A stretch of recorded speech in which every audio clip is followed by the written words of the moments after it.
degmooyin badan oo gobolka Shabeellaha Hoose ka tirsan ayaa si weyn loogu dabaaldegay maalinta 1 Luulyo oo ah maalintii Israaca gobolada Waqooyi iyo Koonfurta Soomaaliya.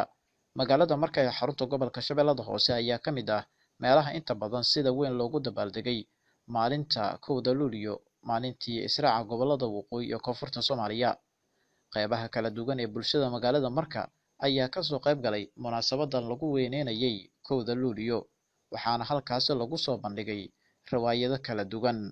Mas'uuliyiinta degmada Marka ee xarunta gobolka Shabeellaha Hoose ayaa goobjoog ka ahaa. Sidoo kale waxaa goobjoog ka ahaa saraakiisha ciidanka xoogga dalka Soomaaliyeed ee ku sugan magaalada Marka ee xarunta gobolka Shabeellaha Hoose. Halkaasi waxaa lagu soo bandhigay gaardisyo kala duwan oo ay sameynayeen ciidamada xoogga dalka Soomaaliyeed ee ku sugan magaalada Marka ee xarunta gobolka Shabeellaha Hoose, iyadoona ugu dambeyn halkaas la saaray calanka.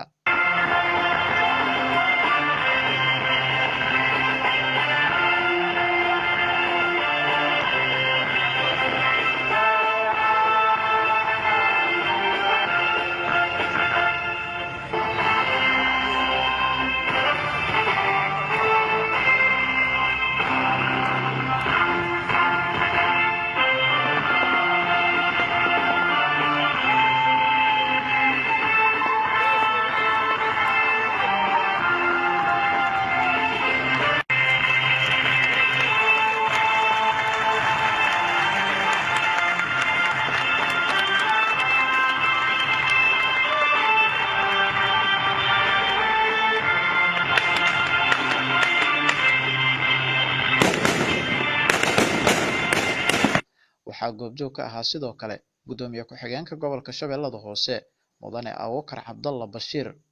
Waxaas goobta ka hadlay oo khudbad dhinacyo badan taabanaysa ka jeediyay gudoomiyaha degmada Marka ee xarunta gobolka Shabeellaha Hoose Mudane Cabdullaahi Cali Axmed Waafow, oo sheegay in maalinta 1 Luulyo ay tahay maalin qaali ku ah ummadda Soomaaliyeed, isla markaana hambalyo u dirayo dhammaan ummadda Soomaaliyeed meel waliba ay joogaan. ciidamada xoogga dalka markuu horeysa aan ugu hambalyeeyo iyo dhammaan ummadda Soomaaliyeed meel kasta ay joogtaba.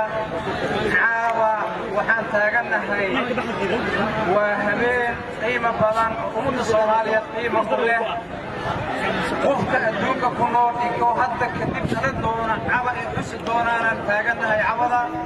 sidaa darteeda waxaan leenahay dhammaan ummadda Soomaaliyeed meel walba ay joogto adduunka dacaladiisa kala duwan.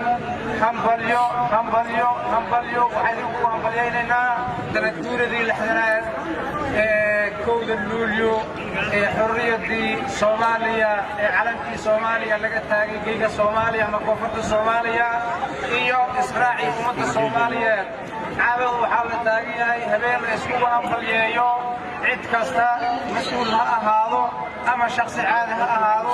waa habeen ay mudan la yiraahdo qof kastaba hambalyo hambalyo. waa habeen ugu weyn adduunka ugu weyn. Awees Muumin Xasan Awees oo ka raadiyay telefishinka dowlad goboleedka Koonfur Galbeed Soomaaliya magaalada Marka.